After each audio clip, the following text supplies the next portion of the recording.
سورة الحجرات.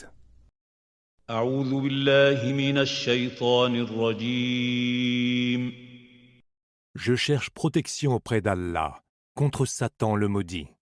بسم الله الرحمن الرحيم. Au nom d'Allah, le tout clément, le tout miséricordieux. يا أيها الذين آمنوا لا تقدموا بين يدي الله ورسوله واتقوا الله إن الله سميع عليم. Ô vous qui avez cru, gardez-vous de précéder les décisions d'Allah et de son messager. Craignez Allah, car Allah entend et sait tout. يا أيها الذين آمنوا لا ترفعوا أصواتكم فوق صوت النبي ولا تجهروا له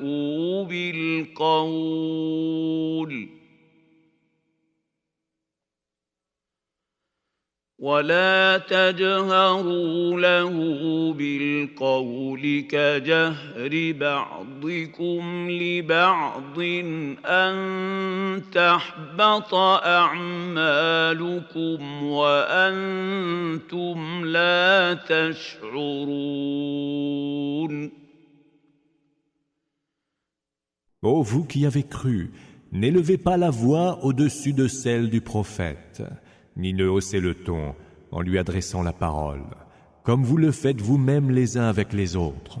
Ou alors, vos œuvres deviendraient vaines, sans que vous ne puissiez le sentir.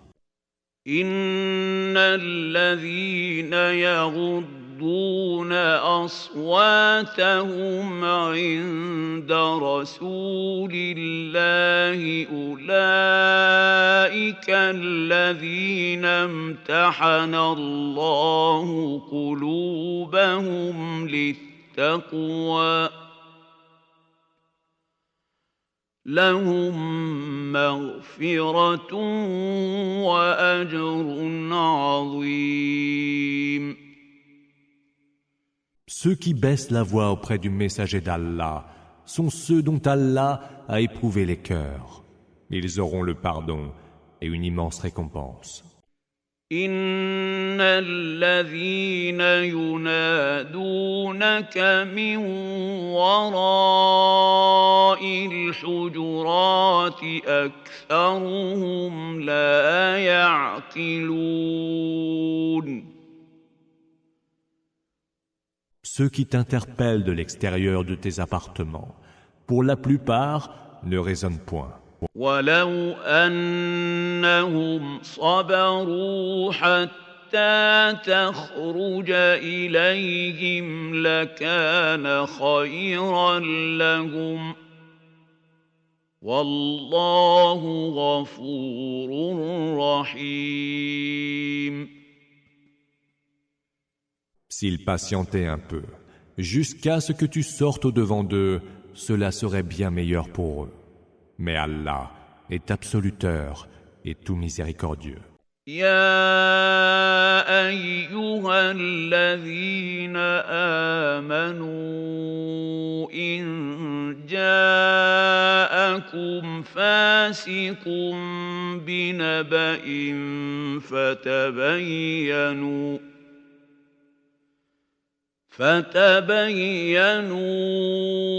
أن تصيبوا قوما بجهالة فتصبحوا على ما فعلتم نادمين.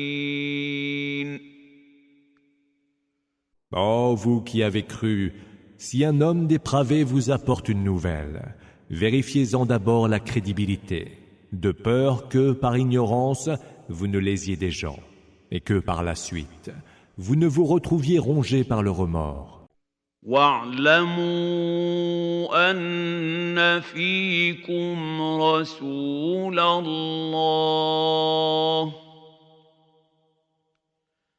لو يطيعكم في كثير من الأمر لعنتم ولكن الله حبب إليكم الإيمان وزينه في قلوبكم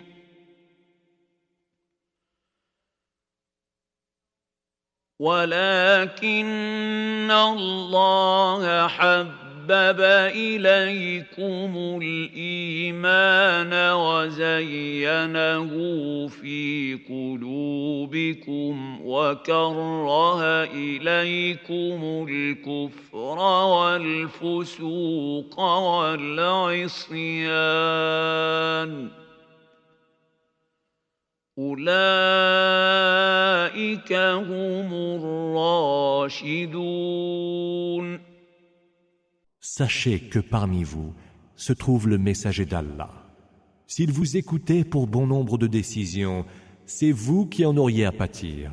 Mais Allah vous a fait aimer la foi, l'a rendue belle au fond de vos cœurs, et il vous a fait haïr la mécréance, la perversion et l'insoumission.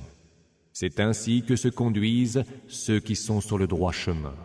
فضلا من الله ونعمة والله عليم حكيم. Comme faveur et bienfait émanant d'Allah. Allah est omniscient et sage. وإن طائفتان من المؤمنين اقتتلوا فأصلحوا بينهما فإن بغت إحداهما على الأخرى فقاتلوا التي تبغي حتى تفيء إلى أمر الله فإن فاءت فأصلحوا بينهما بالعدل وأقسطوا إن الله يحب المقسطين. Si deux groupes de croyants venaient à se combattre, faites qu'ils se réconcilient. Et si l'un des deux groupes agresse injustement l'autre, combattez le groupe agresseur tant qu'il ne se sera pas soumis à l'ordre d'Allah. S'il finit par s'y soumettre, réconciliez-les en toute équité et soyez justes, car Allah aime les justes. إنما المؤمنون إخوة فأصلحوا بين أخويكم واتقوا الله لعلكم ترحمون.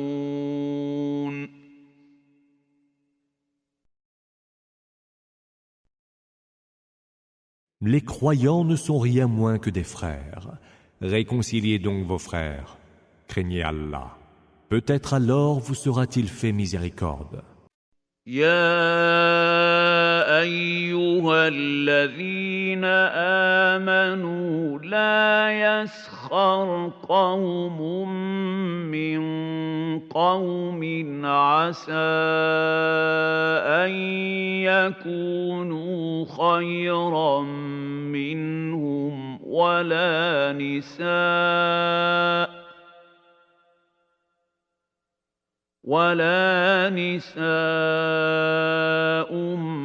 من نساء عسى أن يكن خيرا منهن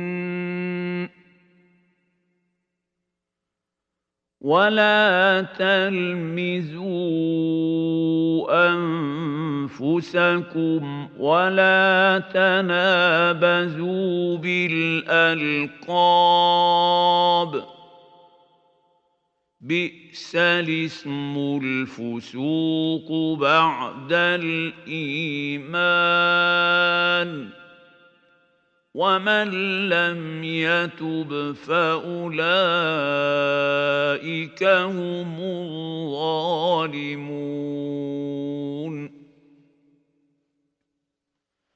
Ô vous qui avez cru, que certains d'entre vous ne se moquent point des autres, car ceux-ci pourraient être meilleurs qu'eux, et que les femmes ne se moquent point d'autres femmes, car celles-ci pourraient être meilleures qu'elles. Ne vous dénigrez point les uns les autres, et point ne vous vexez en vous attribuant mutuellement de blessants sobriquets. Quel pire nom que celui de perversion après qu'on a eu la foi. Ceux qui ne se repentent pas, ce sont eux les injustes. يا أيها الذين آمنوا اجتنبوا كثيرا من الظن إن بعض الظن إثم ولا تجسسوا ولا يغتب بعضكم بعضا أيحب أحدكم أن يأكل لحم أخيه ميتا فكرهتموه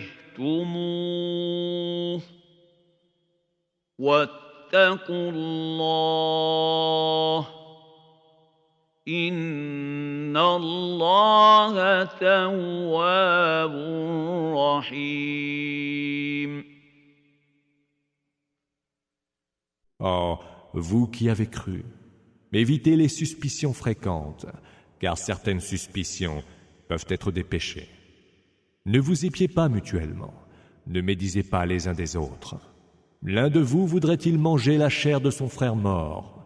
Non, car vous l'auriez certainement en aversion. Craignez donc Allah. Allah est tout absoluteur et tout miséricordieux. يا أيها الناس إنا خلقناكم من ذكر وأنثى وجعلناكم شعوبا وقبائل لتعارفوا إن أكرمكم عند الله أتقاكم إن الله عليم خبير. Ô homme, nous vous avons créé d'un mâle et d'une femelle. Nous avons fait de vous des nations et des tribus pour que vous vous connaissiez entre vous. Le plus digne d'entre vous auprès d'Allah est le plus pieux. Allah est omniscient et parfaitement informé. قالت الأعراب آمنا قل لم تؤمنوا ولكن قولوا أسلمنا ولما يدخل الإيمان في قلوبكم وإن تطيعوا الله ورسوله لا يلدكم من أعمالكم شيئا إن الله غفور رحيم. Les Bédouins déclarent: Nous avons cru en Allah. Dis, non, vous n'êtes pas encore croyants. Dites plutôt, nous nous sommes soumis, car la foi n'a pas encore pénétré vos cœurs. Mais si vous obéissez à Allah et à son messager, il ne vous privera en rien de la récompense due à vos œuvres. Allah est absoluteur et tout miséricordieux. إنما المؤمنون الذين آمنوا بالله ورسوله ثم لم يرتابوا وجاهدوا بأموالهم وأنفسهم في سبيل الله أولئك هم الصادقون.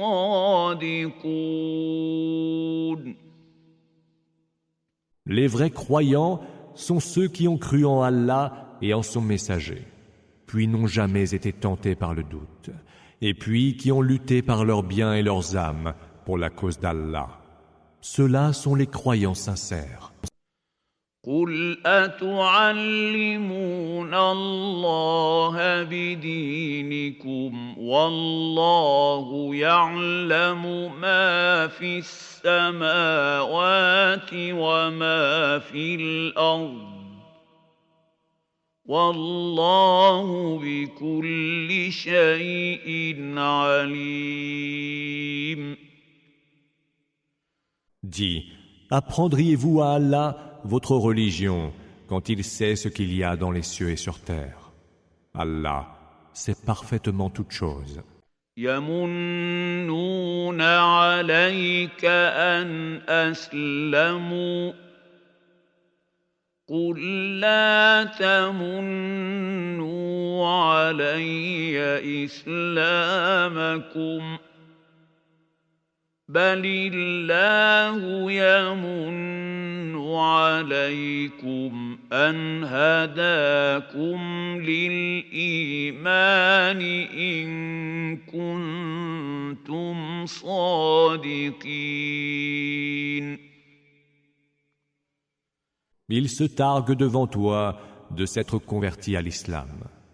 Dis, ne vous targuez pas devant moi de cette conversion à l'islam, comme si c'était une faveur de votre part. C'est plutôt une faveur qu'Allah vous a dispensée, lui qui vous a montré le chemin vers la foi, si tant est que vous soyez sincères. إن الله يعلم غيب السماوات والأرض والله بصير بما تعملون. Allah connaît le mystère des cieux et de la terre. Allah voit clairement tout ce que vous faites.